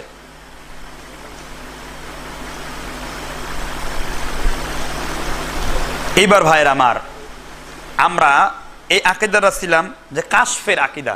সুতরাং এই কাশফ করতে হবে, ধ্যান করতে হবে, বা ধ্যান শরীয়তের দলিল, এই কথাটা কোরআন হাদিসের কোনো জায়গাতে নাই। সুতরাং এই কাশফ, এই জন্য শাহ ওয়ালিউল্লাহ মুহাদ্দিস দেহলভী রহমতুল্লাহ আলাইহি তার হুজ্জাতুল্লাহিল বালিগার মধ্যে বলেছিলেন, ওলি কি काश्फ के साबित करती है ये काश्फ है शैतानी है। ये काश्फ के फर्ज नहीं होती है, वाजिब नहीं होती है, नफल नहीं होती है, ये शैतानी है। তিনি বলছেন এই কাশফ কিসের আবার নফল, কিসের আবার ফরজ, আবার কিসের আবার কি বলে এটাকে নফল। এই কাশফ হলো শয়তানের কাশফ। কথা কি বুঝতে পেরেছেন? মুমিনের হৃদয় খুলে দেন কে? আল্লাহ। আল্লাহু ওয়ালিয়ুল্লাযিনা আমানু ইখরিজুহুম মিনাজ-যুলুমাতি ইলান-নূর। আল্লাহ বলেন আমি আল্লাহ মুমিনদের ওলি, অন্ধকার থেকে আলোর দিকে আমি আল্লাহ নিয়ে যাই। সুবহানাল্লাহ বলবেন না? এবং অন্ধকার থেকে আলোর দিকে নিয়ে তোমাদের একমাত্র মুমিন, তোমাদের একমাত্র ওলি আমি আল্লাহ হয়ে যাই। আল্লাহ ছাড়া দুনিয়ায় আর কেউ ওলি হতে পারে? এই জন্য আমার অন্তর যদি খুলে দেন, সেটা কে খুলে দেবেন? আল্লাহ। কথাকে বুঝতে পেরেছেন? এই জন্য তাদের বিভিন্ন কাসিদার মধ্যে আছে। এবার পীরদের পঞ্চম আকীদা শুনেন, সুফিবাদীদের, যে পীরের আদেশ শরিয়াত না মানার আকীদা। মানে পীরের আদেশ যদি কখনো শরিয়াতের লঙ্ঘন হয়, তবুও পীরের আদেশকে অগ্রগণ্য করতে হবে, শরিয়াতেরটা বাদ। ইসলামের আকীদা হলো কোরআন সুন্নাহর যে আকীদা আছে সেই আকীদা গ্রহণ করা। আর পীরের আকীদা হলো যে আগে পীরের আকীদাটা বিশ্বাস করা। এ প্রমাণ একটা কবিতা, ওই যে সেই চরমনায়ের বই আশেকে মাসুক, মাওলানা সৈয়দ মোহাম্মদ এসাক রচিত 35 নম্বর পৃষ্ঠা। দেখেন কি লিখছেন। তিনি লিখছেন, বেবেজা হো দে নাগনে কে গারতে পীর মোগল গুয়াত, কামিল পীরের আদেশ হইল কে সালেক কে হয় খবর কি না বুদি কি আবার নজরান কো সুমে মংজুলে রিয়াজ। নাপাক শরাব দ্বারাও জায়নামাজ রঙিন করে যদি তোমার পীর, যদি মদের একটা পাত্র দিয়া জায়নামাজকে এইরকম শরাব দিয়ে রঙিন করে ফেলে, তারপর তোমার পীর যদি দাঁড়ায় নামাজ আদায় করে, তবুও তোমার পীরের বিরুদ্ধে আচরণ করা যাইবে না। কে বলছেন? চরমনায়ের পীর বলছেন। আবার চরমনায় পীর লিখেছেন তার এক বইতে, যদি কোনো লোককে দেখো, তোমার পীরকে দেখো যে সমুদ্রের নৌকা, অর্থাৎ নৌকা কি করতেছে, নৌকার মানে সমুদ্রে চড়তে যে নৌকা ফুটা হয়ে গেছে, এখন তুমি যদি দেখো নৌকার ফুটা বন্ধ করছে, এটা উদাহরণ দিচ্ছেন এরকম যে যদি তোমার কোনো পীর তার কোনো মানুষের সাথে জেনা করে, তাহলে এটা জেনা মনে করা যাবে না, কারণ তুমি মনে করিবে ওইটা জেনা নয়, ওটা হলো সমুদ্রের নৌকার ফুটা বন্ধ করে দেওয়া। কোন পীর? চরমনাই পীর। আকীদা দেখছেন তো ভাইয়ের আমার? এই আকীদা আছে, অনেক অনেক পীর সাহেবের আকীদা এগুলো আছে। তাই যেখানে চরমনাই পীরের মানে কণ্ঠ দেওয়া দরকার আমি সেটা দিয়ে দিচ্ছি, যাতে মানুষ ভালো করে ট্রেড লাইসেন্স করতে পারে এটা কার সম্পর্কে বললাম। কথা কি বুঝতে পেরেছেন ভাইরা আমার? এবার ভেদে মারফত ইয়াদে খোদার ৭২ পৃষ্ঠায় তিনি লিখছেন, মাওলানা রুমি রহমতুল্লাহ আলাইহি ফরমায়াছেন, কে? রুমি রহমতুল্লাহ আলাইহি। তার কেরামতি শুনবেন। তিনি একদিন গেলেন প্রস্রাব করতে, হঠাৎ করে তিনি কোনো সওয়ারি পাইতেছিলেন না। তখন জঙ্গল থেকে একটা বাঘ বের হইল, তখন বাঘ তাকে গর্জন দিল। মাওলানা রুমি রহমতুল্লাহ আলাইহি বললেন, ইউ তো দুনিয়া এ কিসে রঙ্গটি, কবর মে জাতি হে দুনিয়া কা হাকিকত খুল গই। ও বাঘ, তুমি কি জানো না আমি হলাম আল্লাহর ওলির রুমি, আমার কথায় কবরের আযাব মাফ হয়ে যায়। আমি আল্লাহর ওলি রুমি বলতেছি, বাঘ তুমি আমার গোলাম হও। এবার বাঘটা রুমিকে কাঁধের উপরে তুলে নিয়ে বলল, মর্দে হকানি কা পাশানি নূর কাপ চুপ্পারায়ে দেশাহুর। আমি জঙ্গলের বাঘ দিশাহারা হয়ে গেলাম, আমি জঙ্গলের বাঘ পাগল পারা হয়ে গেলাম। তোমার মতো আল্লাহর ওলিকে কান্দে চড়িয়ে নিয়ে যে আমার কাঁধটাও জীবনটাও ধন্য হয়ে গিয়েছে। কে বলছে? রুমি বলছে। কারে? বাঘরে বলছে। কথা কি বুঝতে পেরেছেন? এইগুলো চলে আমাদের পীরের ইচ্ছাতে, এই ওয়াজ তারা খুব করে। এবার তিনি কি বলছেন দেখেন, খাওয়াস্তা কলের রেস্তে কি ওয়া দান্দে হাবে দিদার হাতে নিকি ওয়া রমা রাস্তে কু ও জানদে রায়ে খোদা রাস্ত। মাওলানা রুমি রহমতুল্লাহ আলাইহি সুন্দর করে ফরমাইয়াছেন, বাবারা শোনো, প্রেমিক লোকদের জন্য মিল্লাত ভিন্ন, মাযহাব ভিন্ন।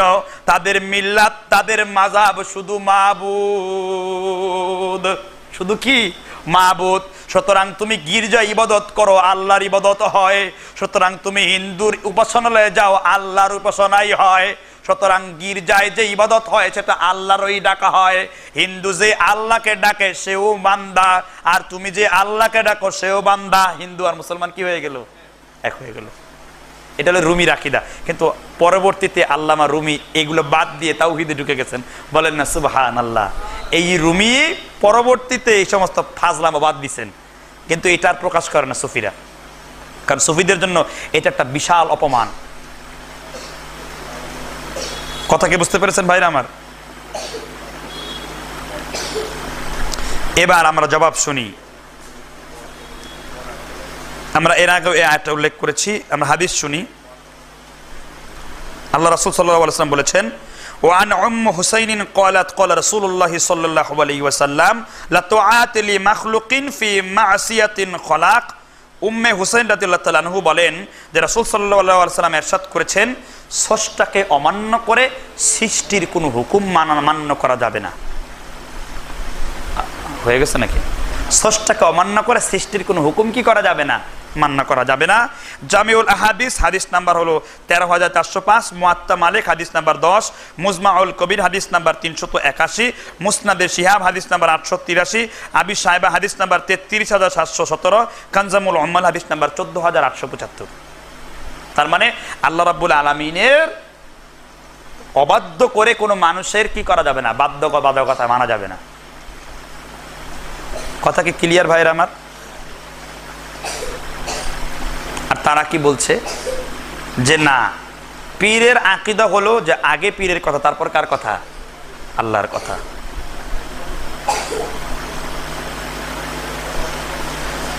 যাই হোক, আমরা সংক্ষেপে করি। এবার আমরা ষষ্ঠ আকীদায় যাই। ষষ্ঠ আকীদা হলো পীর মুরিদের, সুফিবাদের, যে পরকালের মুক্তির জন্য ইসলাম গ্রহণ করার প্রয়োজন নাই। এটা সব পীরের না, এটা কিছু কিছু পীর, আমি পীরগুলোর নামও বলবো। পীর সুফিবাদীদের একাংশের মত, এটা সব পীর না। কিন্তু এটা আবার সব পীর যে এটা চরমনাই পীর বলছে এরকম না। যে পীর যেটা বলে নাই আমরা বলতে চাই না। কথাকে বুঝতে পেরেছেন? কারণ তাদের একটা শিরকি জাহান্নামে নিয়ে যাওয়ার জন্য কি যথেষ্ট। আমি তাদের ব্যাপারে বলছি না, এটা বলছি অনেক পীর আর সুফিদের আকীদা হলো যে পরকালের মুক্তির জন্য ইসলাম গ্রহণ করার কোনো প্রয়োজন নাই।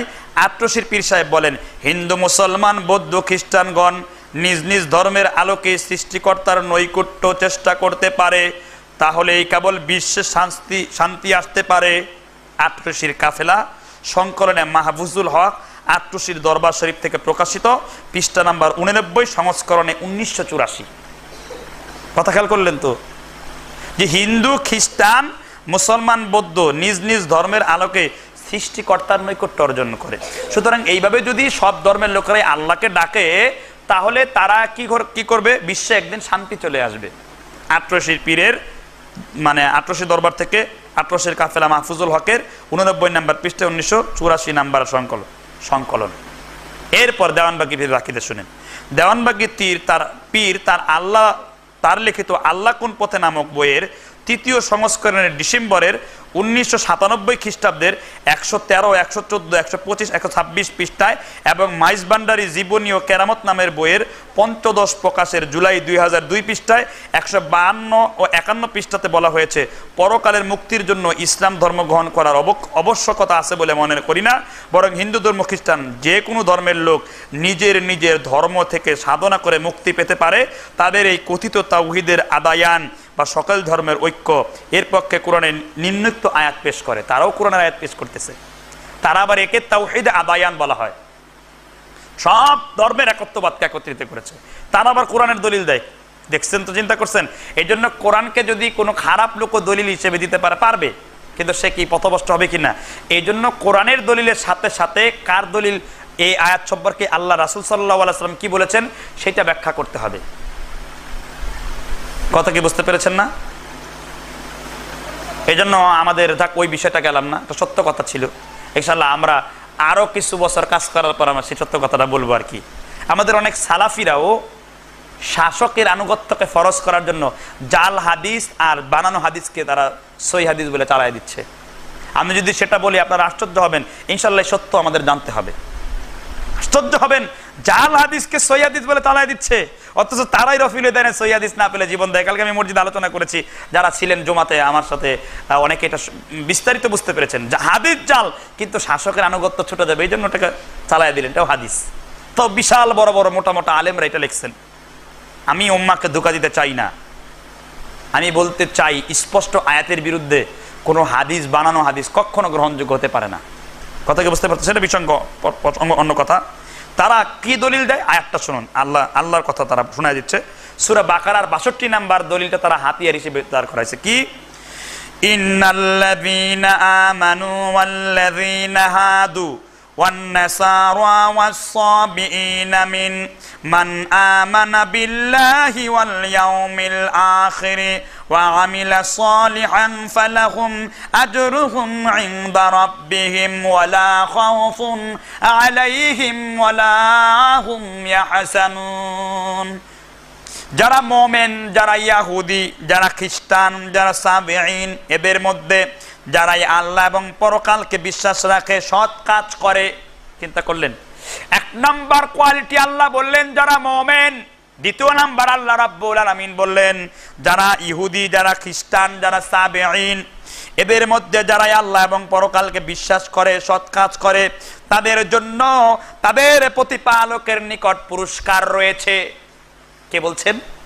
আর আপনি যখন হাদিস ছাড়া ব্যাখ্যা বুঝবেন, আরে কোরআনেই তো আছে ইহুদিদেরও পুরস্কার আছে, খ্রিস্টানেরও পুরস্কার আছে, তো এদের গালিগালাজ দিয়ে কি লাভ হবে? কারণ আল্লাহর কোরআন বলেছে। আল্লাহ বলছেন ওয়ালা খাউফুন আলাইহিম ওয়ালা হুম ইয়াহজানুন। এরপর তারা বলছে তাদের কোনো ভয় নাই, তাদের কোনো দুঃখ নাই, তাদের কোনো যাতনা, যাদের কোনো দুঃখ কষ্ট স্পর্শ করতে পারবে না। তারা বলছে কথা। এবার দেখেন, অথচ এই আয়াত কোনো ধর্মের লোকদের সম্পর্কে বলা হয়েছে তারা ঈমান আনলে, নেক কাজ করলে পরকালে মুক্তি পাবে।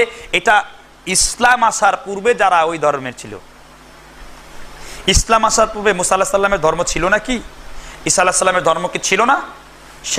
সেখানে কি ভালো লোক নাই? তারাও জান্নাতে যাবে। কিন্তু ইসলাম আসার ওই পরের কথাটাকে এখানে অ্যাড করে দিয়ে তারা ঝুঁকাই দিল এখনো। কথাকে বুঝতে পেরেছেন? যখন আপনার সামনে মাইজ ভান্ডারীর আয়াত দিলে, তখন যদি আপনার এই হাদিসের দলিল জানা না থাকে, আপনি তখন কি বলবেন? তাহলে মাইজ ভান্ডারীর 2টা সেজদা করা নিয়ামতের কাজ, ঠিক না ঠিক? আর এইভাবেই তারা সাধারণ মানুষকে কি করতেছে? অথচ এই কোরআন থেকে আমরা সহিহ সুন্নাহর পথে ডাকি, এই কোরআন থেকে তারা কি করতেছে? নিজেদের মন গড়া তাবিল করতেছে, ব্যাখ্যা করতেছে। আর এরপরে আখিরি নবী মানলে অন্যান্য সব ধর্মবিধানকে রহিত করতে হবে। আখিরি নবীকে যখন মানা হবে তখন অন্যান্য সব ধর্মের বিধিবিধানকে রহিত করতে হবে। কথা কি বুঝতে পেরেছেন? কারণ আল্লাহ স্পষ্ট বলেছেন সূরা আলে ইমরানের আয়াত নাম্বার 85, وَمَن يَبْتَغِ غَيْرَ الْإِسْلَامِ دِينًا فَلَن يُقْبَلَ مِنْهُ وَهُوَ فِي الْآخِرَةِ مِنَ الْخَاسِرِينَ। আল্লাহ রাব্বুল আলামিন বলেন তার কোরআনুল কারীমের মধ্যে, আল্লাহ রাব্বুল আলামিন স্পষ্ট করে ঘোষণা করলেন, শোনো মানুষেরা, তোমাদের কাছে আল্লাহ রাব্বুল আলামিনের ইসলাম ছাড়া অন্য কোনো জীবন ব্যবস্থা গ্রহণ করা হবে না। যারা গ্রহণ করতে চায় তাদের নিকট তা কখনো কবুল করা হবে না। তাদের আখিরাতকে আমি আল্লাহ নষ্ট করে দিব, ক্ষতিগ্রস্ত করে দিব। তার আখিরাতে ঈমানদার না বেঈমান? বেঈমান, ঠিক না ঠিক?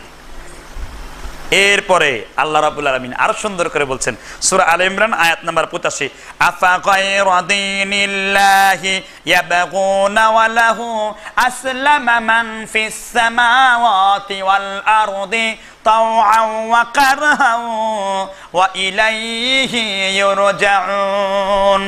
এই দুনিয়ায় যা কিছু আছে, আফা গায়রা দীনিল্লাহ, আল্লাহ রাব্বুল আলামিন বলেন আমি আল্লাহ রাব্বুল আলামিনের দ্বীনের পরিবর্তে অন্য কোনো দ্বীন কারো কাছ থেকে গ্রহণ করা হবে না, কারো কাছ থেকে তা মেনে নেওয়া হবে না। তোমরা জেনে রেখো দুনিয়ার যা প্রাণী আছে, মানুষ হোক, কুকুর হোক, শূকর হোক, গাছ হোক, এমন কোনো প্রাণী নাই যারা মুসলিম হয় নাই। বলেন সুবহানাল্লাহ। সবাই কি? তারপর কি বলছেন? যদি মুসলিম নাও হতে চাই তাও ওয়া কারহান ওয়া ইলাইহি ইউরজাউন। এইজন্য ওমর রাদিয়াল্লাহু তাআলা বলেছেন, একজন লোক প্রশ্ন করলো আপনি কি কুকুরের চাইতে উৎকৃষ্ট না নিকৃষ্ট? তিনি বললেন যদি আমি জাহান্নামী হই ওই কুকুরের চাইতে নিকৃষ্ট, কারণ এই কুকুরকে আমার আল্লাহ জাহান্নামে দিবেন না। ওই কুকুরকে আমার আল্লাহ আগুনের মধ্যে আমার আল্লাহ পুড়িয়ে দিবেন বা মাটি করে দিবেন। কুনতু তুরাবা, নাবাতে আয়াতটা আছে। সব প্রাণীগুলোকে আমার আল্লাহ একত্রিত করবেন। একটা ধারালো গরুকে আর একটা দুর্বল গরুকে একসাথে দাঁড় করিয়ে দিবেন। এবার দুর্বল গরুকে আমার আল্লাহ শিং দিয়ে দিবেন, যাও এটারে ফুটা করো। এবার দুর্বল গরুটা ধারালো গরুটাকে কি করবে? আঘাত করবে। আমার আল্লাহ ইনসাফ কায়েম করবেন। দুনিয়ায় একটি দুর্বল প্রাণী আর সবল প্রাণী মারামারি আছে না নাই? সবল প্রাণী দুর্বল প্রাণীকে অত্যাচার করে কম না বেশি? সেই জন্য আল্লাহর বিচার করবেন না? আল্লাহ এটার বিচার করবেন। এবার আল্লাহ একটা সাদা ভেড়া আনবেন, সবাই রে বলবেন, জান্নাতীরেও বলবেন আর জাহান্নামীরে বলবেন, শোনো জান্নাতি, এই যে সাদা ভেড়াটা আমি আল্লাহ রাব্বুল আলামিন আনলাম, এটা হলো মৃত্যু। এটা হলো কি? এবার আল্লাহ সাদা ভেড়াকে জবাই করবেন। সব জান্নাতীরা হাসবে, বলবে আর মৃত্যু কোনোদিন আসবে না। এবার জাহান্নামীরা চিৎকার করে বলবে জাহান্নামে আজীবন আমাদেরকে জ্বলতে হবে, মৃত্যু যদি না আসে জাহান্নামের কষ্টে তো আমরা কোনোদিন বাঁচতে পারবো না। আফসোস করতে শুরু করবে। কথা কি বুঝতে পেরেছেন ভাইরা আমার? এবার আল্লাহ ধারা দিবেন। এই জন্য ওমর রাদিয়াল্লাহু তাআলা আনহু বলেছেন আর যদি জান্নাতি হই তাহলে আমি কুকুর থেকে উৎকৃষ্ট। এখন আপনি বলেন, কারণ কুকুরের মধ্যে 10টা গুণ আছে, এর একটা গুণ অনুসরণ করলে আপনি জান্নাতি। সুবহানাল্লাহ বলেন। 1 নাম্বার গুণ কি? কুকুর তার মালিকের আনুগত্য করে, কম না বেশি? করে না? আপনি একটি কুকুরকে খাওয়ান, দেখবেন লেজ নাড়তেছে, আপনাকে অভ্যর্থনা জানাচ্ছে। ও তো আর সালাম দিয়ে বলবেন আসসালামু আলাইকুম বলার ভাষা আছে নাকি কুকুরের? না, সে লেজ নেড়ে বলবে যে অভ্যর্থনা জানালো। কিন্তু মানুষ এত নিমক হারাম, কোন বাড়িতে দাওয়াত খেতে যায়, দাওয়াত খাওয়ার পর যদি খাবারটা খারাপ হয় বলে দোত কি খাওয়ালেন, খাবার তো জুইতেরই হয় নাই, ঠিক না? ঠিক। তাহলে এই মানুষ শ্রেষ্ঠ না কুকুর শ্রেষ্ঠ? কথা বলেন না কেন? ওই মানুষটা কুকুরের চাইতে নিকৃষ্ট। এরকম আছে না অনেক রকম? এক লোক কষ্ট করে খাওয়াচ্ছে, মুখের কি অবস্থা, পেশার মতো গোল হয়ে গেছে মুখের অবস্থা, দেখেন না?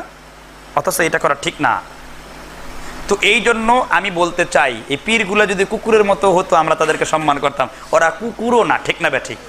এই পীরগুলা কুকুরের না। আল্লাহ বলছেন উলাইকা কাল আনআমি বাল হুম আদাল।